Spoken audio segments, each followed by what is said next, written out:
welcome back. I've got Alan Amling online. Alan, how are you? I'm doing fantastic. Thank you so much for having me. I'm really looking forward to this conversation, especially what's going on in the world right now. And that not to date this, episode or anything like that, but I could probably make that statement anytime in the last few years, and it could be very applicable. So, why don't you share a little bit with the audience about you and the awesome work you do? And obviously, we're going to talk about your book as well. Sure. Thank you. So, so my name is Alan Amling. I spent 27 years at UPS in a variety of leadership roles in marketing strategy and corporate venture capital. And currently I'm a distinguished fellow at the University of Tennessee Supply Chain Institute, and then doing some work on my LLC. And that's where the book comes in. And I'll tell you just what you led with, Michael. The truth is that businesses today have to be comfortable being uncomfortable. They have to be able to act in uncertainty, in an environment of uncertainty. And that is a challenge for companies that want stability. The financial markets want stability. But the truth is that I do not expect that that's going to be the case moving forward. I think that the way businesses succeed is to thrive in disruption and understand how to operate in this uncertainty economy. And so that's where, when I was at UPS, which I consider, a very innovative company, they've been around, over 110 years. So they're doing something right, obviously. But I felt the challenge of creating new businesses, new revenue streams, which is it's a different kind of innovation, right? These sustaining innovations where you're serving the same customers, just better, quicker, faster, cheaper, is something that most incumbent companies excel at, because they're really good at execution, or they wouldn't have become big incumbent companies, right? And as long as the market stays the same, they're going to do very well. When the market context changes, that's when the companies have to change, or they lose step with their customers. And so, I had a very pivotal day at UPS. One of those days where it's your head in hand, slumping over the desk saying, okay, why isn't this working? What can we do better? And I started to do research about why do companies have such a difficult time changing? Disruptive innovation is not new, right, Michael?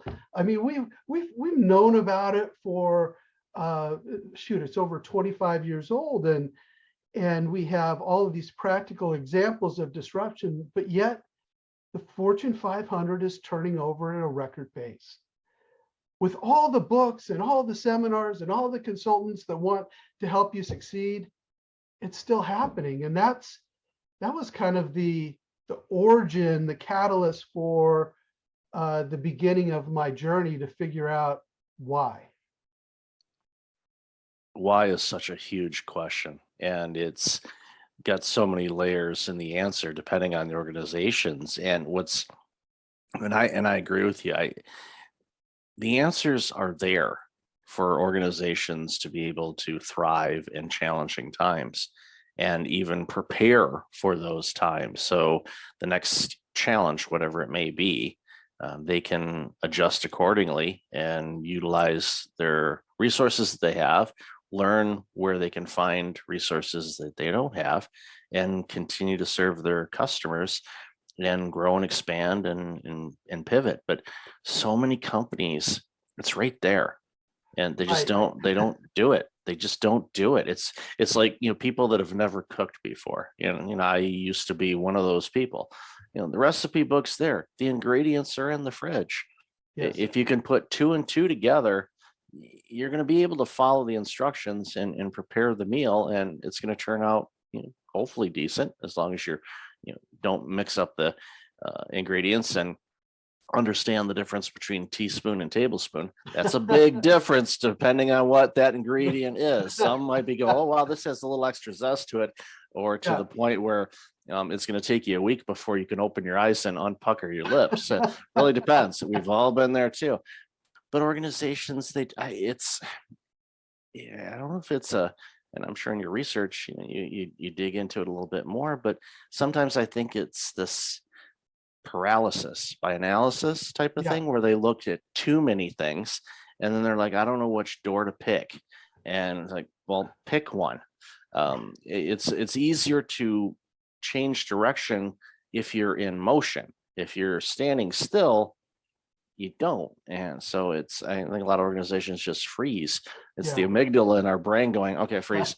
And I always tell the amygdala to shut up, because Amy G is my nickname for my amygdala. So I always tell Amy to shut up, because she doesn't know what she's talking about. But most days, some days, yeah, but for the most part, not really. But no, I'd love to hear your thoughts on that. Well, so it's interesting. So when I started this journey, I said, I need to, if I'm going to find these answers, I need to find them in a different place than I am now. And that's why I did this crazy thing of pursuing a Ph.D. later in life. But on that journey, as I'm trying to figure out, well, why is it that companies know about disruption, but yet it's happening anyway? Why is that? And so I thought, if I'm going to pursue this, I'm going to at least try to get a hold of the person that coined the word disruptive innovation, or the phrase disruptive innovation. So I called up Clayton Christensen, and it took a while to get to him, but he responded, actually through his chief of staff. They responded to me and said, Clay would love to talk to you. And oh my gosh, well, that's fantastic. And so I reserved a conference room and got him on the phone and told him what I wanted to do. And he said, well, maybe it would be of assistance if I was on your dissertation committee. And I just about fell out of my chair, but that was the beginning of the greatest learning of my life. And he had that impact on thousands of people. But in one of the conversations, I was very animated, and like I normally am. And he said, Alan, you have to understand that God didn't create data.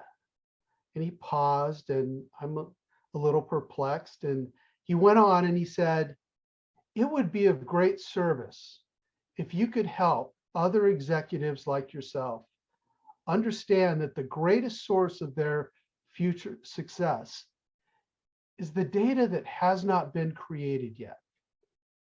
And I really didn't understand where he was going with that. And I thought about it and thought about it.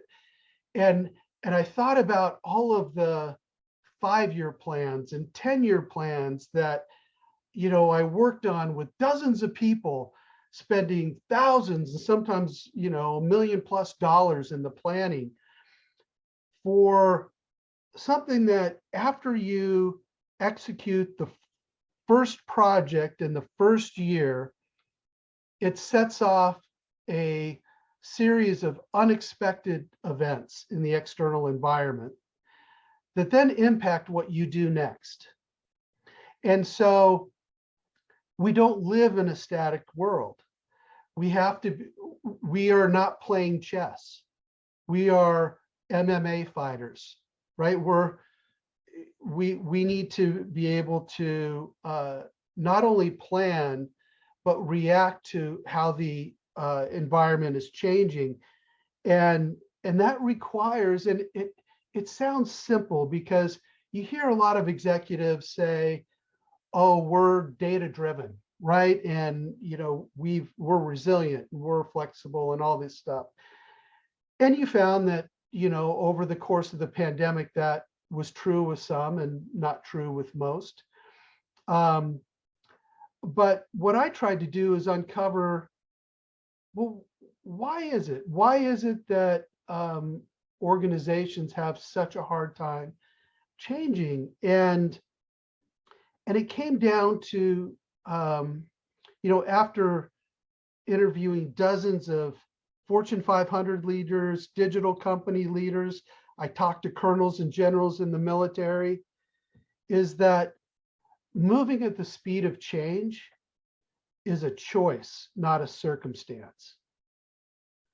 If you think it's a circumstance, if you think, oh, I have to move slow, I have to have multiple committees, I have to have this matrix structure in order to have control, you're going to miss the curve. And so in my research, what I did is I tried to peel back. So what are the reasons, not the superficial things. Like I could say, oh, you need to have a rapid learning paradigm and you need to do, experiments, and everyone knows that, right? Well, why is it that people don't do it? And what it comes down to is, it comes down to a mindset. It comes down to a mindset of, I am going to be uncomfortable being uncomfortable. I am going to create a continuous learning culture, and I am going to go on offense. And so it's one of the greatest things that I learned from studying the great military leaders and interviewing the corporates and generals in the military, is that you get taught in business school that you need to create a moat around your offerings, right? You need to, have offerings that are really hard to disrupt, and you create these competitive barriers. And today, with Industry 4.0 technologies, those barriers are being spanned with increasing ease. You think about just the whole idea of understanding your competitors in an industry. Well, what industry is Amazon in, right? There are companies that are organizing around the customer, not around the industry. And they're changing the way business is done. And we've seen this in spades during the pandemic. You think about the way e-commerce operated pre-pandemic and the way it's operating now. Pre-pandemic, if you ordered something online, the vast majority came from these massive distribution centers out in rural America, and then went through a multi-layer system to be delivered to your front door.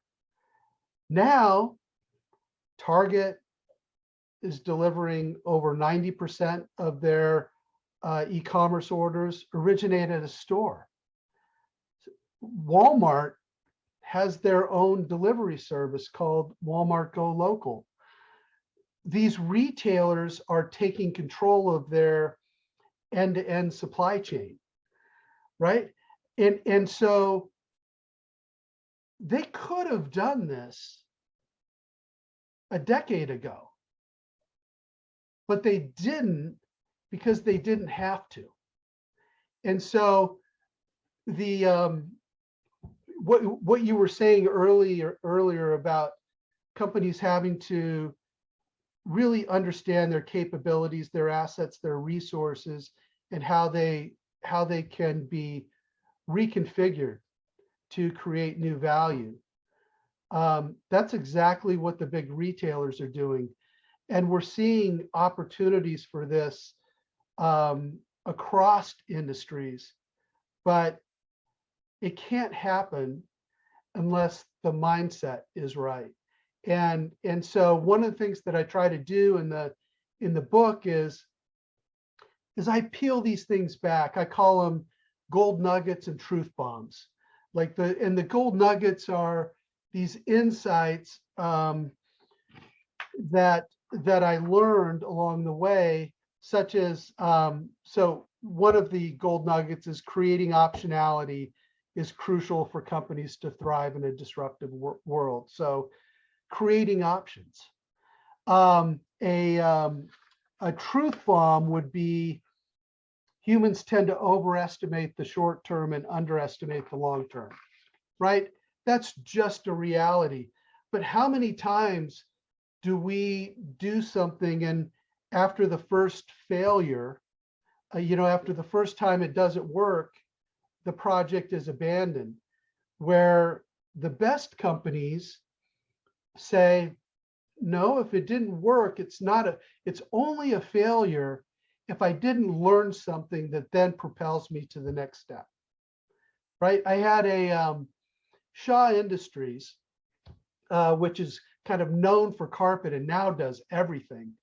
All kinds of floor coverings, wood floors. One of their senior VPs said to me, they were in a meeting and one of the VPs had to go up in front of the senior executives with a mea culpa because they had a project that was losing money and was not working. And his quote was just perfect. It was, okay, we've paid the tuition. Now, what did we learn? And that is when we talk about organizational velocity and the mindset, that's the mindset of a winner. That's, another example, Elon Musk, love him, hate him. He is an organizational velocity leader. When his rocket crashed upon landing, I remember that happened, I think it was about a year and a half ago, 2 years ago, lost millions of dollars. He tweets, excellent job. We learned this, that, and the other thing. And then lo and behold, about a year and a half later, he sent a crew of people, none of them astronauts, around the world 3 times and landed them safely on Earth. From what he learned from that failure. And so that's what I'm trying to uncover. That's what I tried to uncover in my research and bring to life in stories and examples in the book. So many nuggets there. And, Elon Musk, I'm one of those individuals that thinks that history will have initially underestimated the impact that he has had on our planet now and in the future, and maybe not even just our planet, Right. The Mars situation and moon and everywhere else. And even, the stuff that he did with getting his satellite internet set up in the Ukraine within, a day. Right. I used to work in IT a long time ago in data and getting a network up and running in a day. Yeah, if the infrastructure was there. If not, you're calling 18 different vendors, you're coordinating the installation, you get the vendors pointing fingers at each other saying, no, it's their fault. And you end up yelling at both of them saying, I don't care, no one's going home until it's done kind of attitude. That's when the not so nice Mike shows up. It doesn't happen often, but occasionally he comes in. I blame my ancestors for that little bit of hot-headedness because I've seen it in my dad and grandparents and whatnot, but usually it wasn't directed at me because I was smarter than that most days. But I think there's a quote or a statement. I think John Maxwell said it, and if I'm wrong, I apologize. But he has something about failing forward, and everyone is so deathly afraid of failing that they kind of water down their attempts. And even when an organization is implementing a change initiative, which for many of them may be huge, in the grand scheme of things, you look at it's like it's not that big of a deal, but for Yeah, some people it's gigantic to them. yeah, So they don't go all in, they hold a little bit back. And yeah, if you're going to do that, then yeah, the likelihood of it being successful out of the gate is going to be impacted. So mhm, they'll be the first one to say, see, it didn't work. It's like, we haven't given it a week yet. right. It's like people are working with other people for the first time, and and it's a dramatic change from the person they dealt with before. It's going to take some time for everybody to figure out who's doing what and how. And oh, okay, well, look, there's a lack of procedures in this area. Well, guess what we're going to do? We're going to have some procedures written. And in a day, those procedures were written. And I was an organization I helped out. And one of the things we did was like, okay, who's got hands in all of this? So this Mhm, particular procedure, who touches it during whatever time? And I said, okay, these are the names. Okay, we're going to talk with all of them, and they're all going to look at it, and they're all going to sign off on it. So basically, at that point, when the procedure was implemented, they looked at it's like, well, it's great to finally have that documented, because each of them have some of it in their head, but there right. wasn't anything clear cut for everybody was on the same page. As soon as we did that, all of a sudden, the temperature of the room dropped because everyone went, oh, okay, that makes sense. And we just started doing that. Next thing you know, we're more efficient than we were before. Yeah. It's documented what we do. So anybody could come in afterward and pick up and go, okay, this is how it flows. Mhm, Maybe they'll see another opportunity where, so, if we did it this way, it'd be better. Hallelujah. Congratulations. mhm, you're breaking your procedure. Awesome. right. And it's when organizations have that mindset, I'm glad that you hammer home on the mindset side of things. When they have the mindset, then they have the mindset, in my experience anyway, and I'm sure in yours too, that they will be able to adapt at pretty much anything that's thrown at them, whether it's a pandemic, supply chain issues, the great resignation, war in Europe, whatever the situation may be. They'll be able to adapt and do what they need to do to continue and to grow and get through things. Yeah, that's so right. And one of the one of the things that I found in talking to dozens and dozens of leaders is that some of the things that are happening in their organization that creates friction, that makes it very hard for them to move at the speed of change, they don't even realize, right? They're hidden. They're things that you wouldn't think about. Like, um, I'll give you one example. Spending authority. So if you're giving your leaders, a very tight leash in terms of spending authority, it has a ripple effect in decision making, because if a leader has a very in organization A has a very small spending authority or light spending authority for their responsibility, and organizational B, it's much higher. Organization B is going to be able to just move much quicker, because organization A is going to have to likely go through some kind of committee, right? To get approval, sometimes more than one committee. And like one of the one of the things that I can tell you is, if you in your organization, if you have anything called a pre-committee, you're a dinosaur. Right? And that sounds funny, but it's based in reality. There are companies that have that. And so, speaking of committees, the other thing about committees that I found that was just troubling is that whether it's an innovation or like a capital improvement project, most companies tend to send those through the same process. And if it's a capital improvement process, you can have a group of decision makers that can achieve consensus and make a really good decision about that. If it's an innovation project, if everyone in the room agrees, the only thing that you know for certain is that your project is not innovative, right? You have to, it's about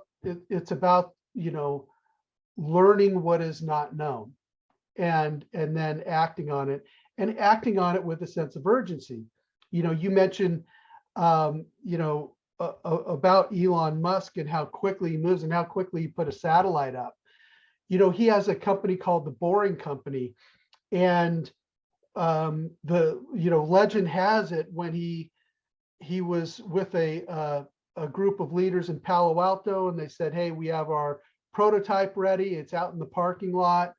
And Elon Musk said, "Okay, well, let's test it. Clear the parking lot." And they said, "Well, I don't think we can do that quickly." He said, "Okay, you've got until 5 o'clock to clear the parking lot." And he tested it right there in the parking lot. Most companies would go to a committee, or it would go to, you would go through some multiple layers before you got to that test. And that's where, the companies that are moving with organizational velocity, that are observing, accepting, and acting, which is this iterative process, right? And companies are really good at observation, especially big companies. It's not that they don't know that the change is happening. What I found is in the acceptance stage, which is where all the bureaucracy and the internal politics slow things down. That's where, the sand gets thrown in the gears of organizational velocity. Either the companies don't act fast enough, they don't act with enough resources, or it just never gets, through. And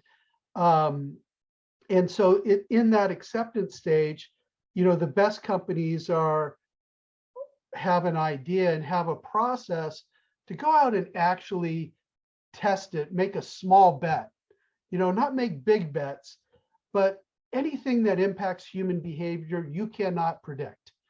And so you have to get it out there, and the best companies that I talk to will have an idea and will actually do multiple simultaneous pilots. And I heard one executive, which I love this quote, say, I want to see a $50,000 truth before you come to me with a $50 million project. And that's kind of the philosophy of, test, learn, and expecting that a lot of those tests are going to be unsuccessful, but you need to learn from it, and then iterate and go to the to the next iteration of that project, and then you get to act. And most companies are pretty good at acting. That's at executing.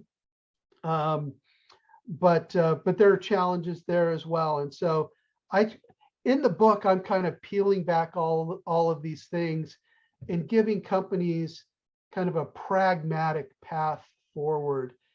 From, I look at it from two lenses. Yes, I'm an academic now, but I'm not bashing academia, but there is a difference between what theoretically should happen and what actually does happen. And I have the visceral understanding of being in the room when those decisions are made. And I understand that dysfunction and how it can happen.